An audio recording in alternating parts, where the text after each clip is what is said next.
bisa bang. Gelap mobilnya dah. Nah.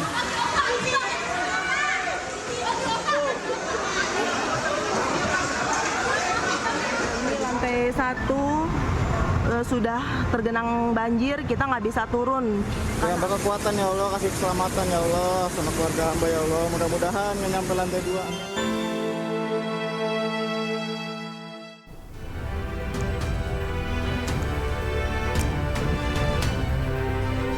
Selamat siang pemirsa, apa kabar Anda hari ini? Senang sekali, saya Angelika Devagam kembali hadir menemani Anda dalam Ayu Siang. Ayu Siang ini kami awali dari Jakarta. Banjir di kawasan Kebonpala, Jatinegara, Jakarta Timur mulai berangsur surut. Namun hingga kini warga masih bertahan di pengungsian karena khawatir banjir akan kembali terjadi.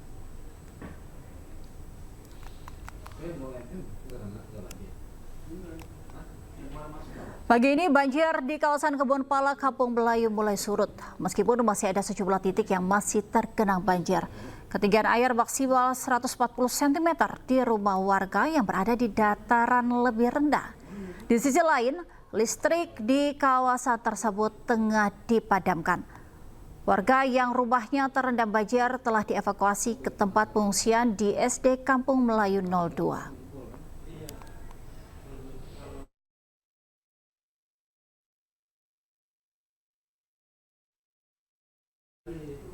Ya pemirsa, kita akan mengupdate informasi terkini banjir di Kebonpala. Di sana ada rekan Irfan Hardiansyah.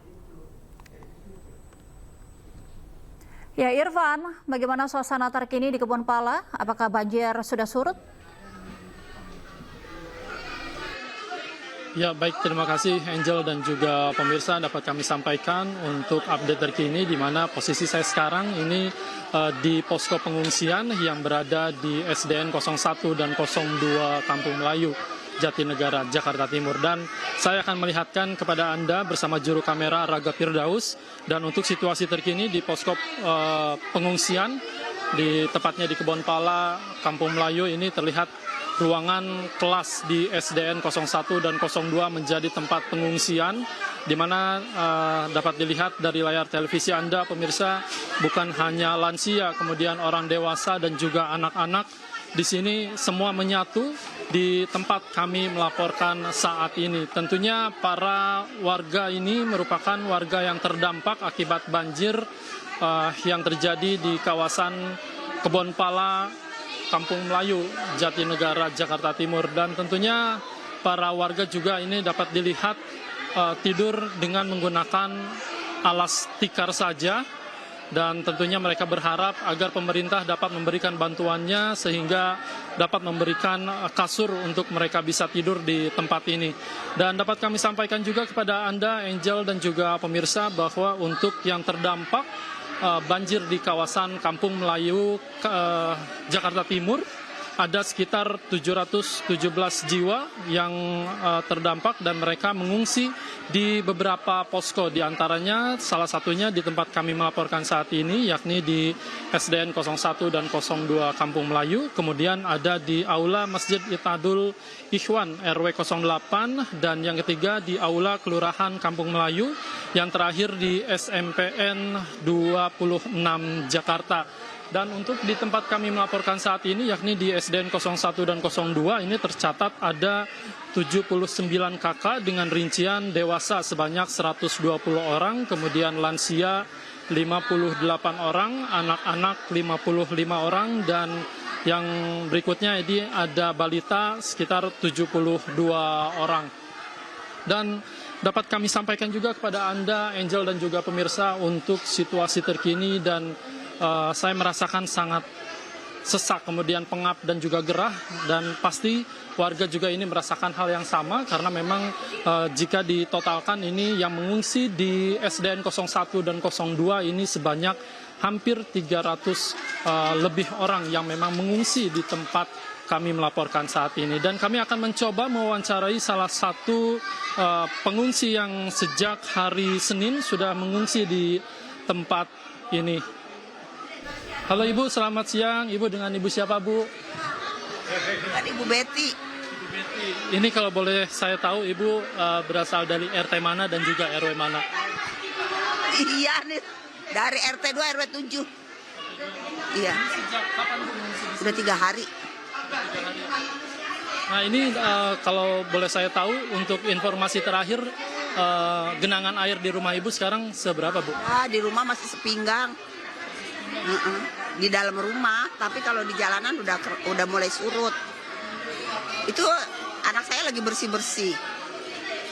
Lumpurnya. Iya, lumpurnya banyak banget jadinya kendalanya yang nggak ada alat buat ngeroknya itu belum ada. Tapi ini kan bulan puasa nih, Bu. Selama bulan puasa sahur ataupun buka ini ada bantuan gitu, Bu? Alhamdulillah. Untuk sahur, puasa ada aja gitu rezekinya. Sekarang untuk kebutuhan yang memang sangat dibutuhkan apa, Bu? Ya memang alat-alat kebersihan untuk nanti di rumah kayak sabun, karbol gitu, karpet juga. Soalnya kasur saya semua kelebu, ini tengah semua kerendam. Kalau boleh saya tahu juga nih, Bu, Ibu udah keberapa kali terkena banjir ini, Bu? Enggak, 30 tahun kali. Gak ada niatan buat pindah gitu? Gak punya uangnya buat pindah, Pak. Mau kemana? Mau dibeliin sih boleh aja. Oke, ini kan Wagub DKI ataupun DKJ ini mengeluarkan statement ya, Bu, mau memindahkan yang memang berdekatan dengan sungai ini mau dipindahkan ke dusun. Ini tanggapannya seperti apa, Bu? Ya kalau memang itu jalan yang terbaik ya kita sih oke-oke aja lah. Mau banget mah ada. Ya harapan saya semoga gubernur yang baru ini bisa merealisasikan masalah bantaran kali gitu yang mau dikeruk gitu. Supaya juga orang-orang di sekitar nggak buang sampah sembarangan, biar kalinya nggak meluap. Baik, terima kasih banyak Ibu, sehat-sehat saya, Bu. Dan tentunya itu tadi pemirsa dan juga Angel, salah satu keluhan dari salah satu warga yang memang sudah mengungsi sejak 3 hari yang lalu.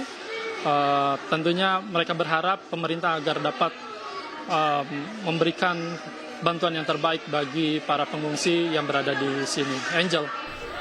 Baik, terima kasih Irfan Herdiansyah melaporkan langsung dari lokasi pengungsian korban banjir di Kebonpala. Selamat bertugas kembali.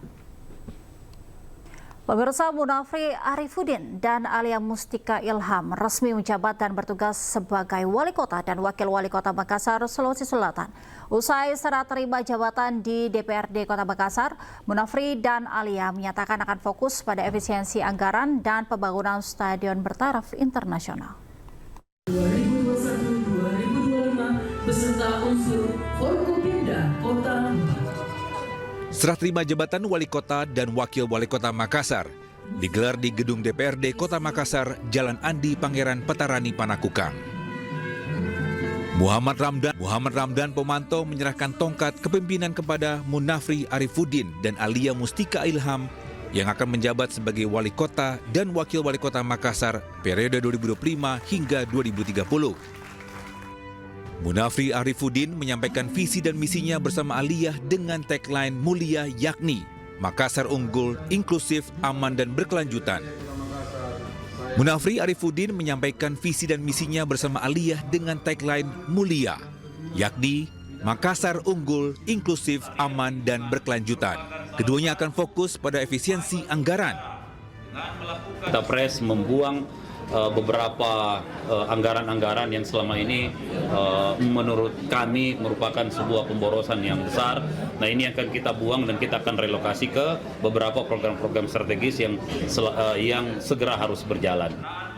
Selain itu, Munafri dan Alia juga akan segera membangun stadion bertaraf internasional yang selama ini dinanti warga Makassar dan Sulawesi Selatan. Persoalan stadion ini menjadi salah satu program utama kita. Mungkin 1-2 hari kami akan memastikan aset milik pemerintah Kota Makassar, ya, untuk memastikan aset itu, dan kita sudah menjalin beberapa pembicaraan dengan pihak ketiga. Kita berharap mudah-mudahan ini tidak terbangun oleh biaya APBD. Warga kini menanti realisasi janji dari Munafri dan Alia Mustika Ilham yang akan memimpin Kota Makassar selama 5 tahun ke depan.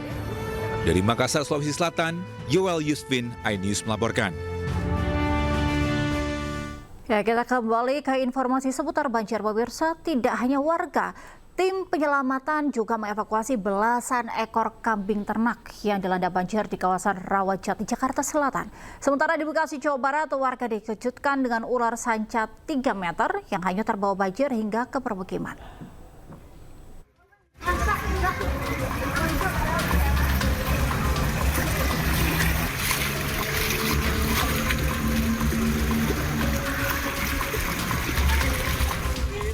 Belas ekor kambing ternak warga dievakuasi tim penyelamat dari kandang yang terkena banjir di kawasan Rawajati, Pancoran, Jakarta Selatan. Petugas menggunakan perahu karet secara estafet menuju ke tempat aman. Namun dari 15 ekor yang diselamatkan, 2 diantaranya sudah mati karena kedinginan saat terendam banjir di dalam kandang.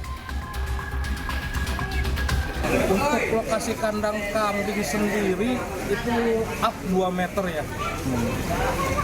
Karena posisi kambing ini udah dievakuasi di lantai 2. Oh. Ya. Posisi kambing itu ada di rumah. Enggak, ada di kandang tapi di lantai 2. Mana ini ya?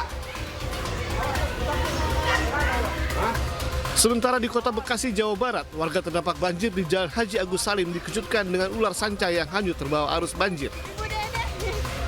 Karena dikhawatirkan akan membahayakan, warga akhirnya menangkap ular tersebut hingga menjadi tontonan warga sekitar. Tidak hanya ular, warga juga menangkap 1 ekor biawak yang juga hanyut terbawa arus banjir. Banjir besar yang melanda Bekasi terjadi akibat meluapnya Kali Bekasi, ditambah hujan dengan intensitas tinggi yang membuat habitat hewan liar seperti reptil tersapu banjir. Dari Jakarta dan Bekasi, Jawa Barat, Helmi Sajangbati dan Rahmat Hidayat, iNews melaporkan. Ya pemirsa, demikian news yang hari ini. Saya Angelika Devagam dan seluruh kru yang bertugas pamit undur diri. Terima kasih, sampai jumpa.